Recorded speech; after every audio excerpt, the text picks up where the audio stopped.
মিয়ানমারের সাথে রোহিঙ্গা ছাড়া বাংলাদেশেরও অন্য কোনো সমস্যা নেই উল্লেখ করে কোনো উস্কানিতে পা দেয়া হবে না বলে জানিয়েছেন নবনিযুক্ত সেনাপ্রধান জেনারেল ওয়াকারুজ্জামান। দায়িত্বভার গ্রহণ করে তিনি জানান, সেনাবাহিনীকে আরও এগিয়ে নিয়ে যেতে চান তিনি। দেশ ও জনগণের যে কোনো প্রয়োজনে সর্বদা প্রস্তুত থাকার প্রতিশ্রুতি দেন তিনি। এর আগে সেনা সদরে বিদায়ী সেনাপ্রধান general S M Shafiuddin Ahmed নতুন সেনাপ্রধানের কাছে দায়িত্ব হস্তান্তর করেন। ৩ বছরের নেতৃত্ব শেষে বিদায় নিলেন general S M Shafiuddin Ahmed.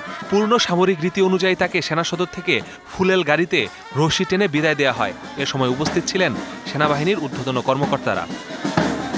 এর আগে আনুষ্ঠানিকভাবে নতুন সেনাপ্রধান জেনারেল ওয়াকারুজ্জামানের কাছে দায়িত্ব হস্তান্তর করেন বিদায়ী সেনাপ্রধান জেনারেল শফিউদ্দিন আহমেদ।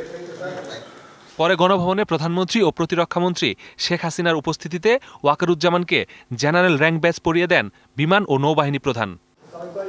নগদের কাছে সব গ্রাহকই প্রিয়, তাই তো সারা দেশে ক্যাশ আউট চার্জ সবচেয়ে কম। সেনা সদরে ফিরে গণমাধ্যমের সাথে কথা বলেন নবনিযুক্ত সেনাপ্রধান। জানান, গণমাধ্যমকে সবসময় বস্তুনিষ্ঠ তথ্য সরবরাহ করা হবে।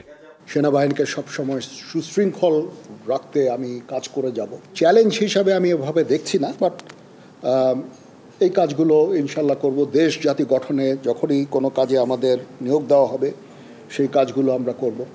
কথা বলেন মিয়ানমার ইস্যুতেও। জানান, রোহিঙ্গা ছাড়া আর কোনো সমস্যা নেই প্রতিবেশী দেশটির সাথে। তারা নিজেরাই নিজেদের দেশে অলরেডি একটা সিভিল ওয়ারের মতো নিয়োজিত আছে। সিভিল ওয়ারে তারা কোনো ধরনের অ্যাগ্রেসিভ কোনো কিছু করবে আমি বেসিক্যালি আমি মনে করি না। তারপরেও আমাদের সেনাবাহিনী সব সময় এই প্রস্তুত আছে। বিকেলে রাষ্ট্রপতি মোহাম্মদ শাহাবুদ্দিনের সাথে দেখা করেন নতুন সেনাপ্রধান জেনারেল ওয়াকারুজ্জামান। এর আগে সকালে শিখাও নির্বাণে পুষ্পস্তবক অর্পণ করেন বিদায়ী সেনাপ্রধান general S M Shafiuddin Ahmed.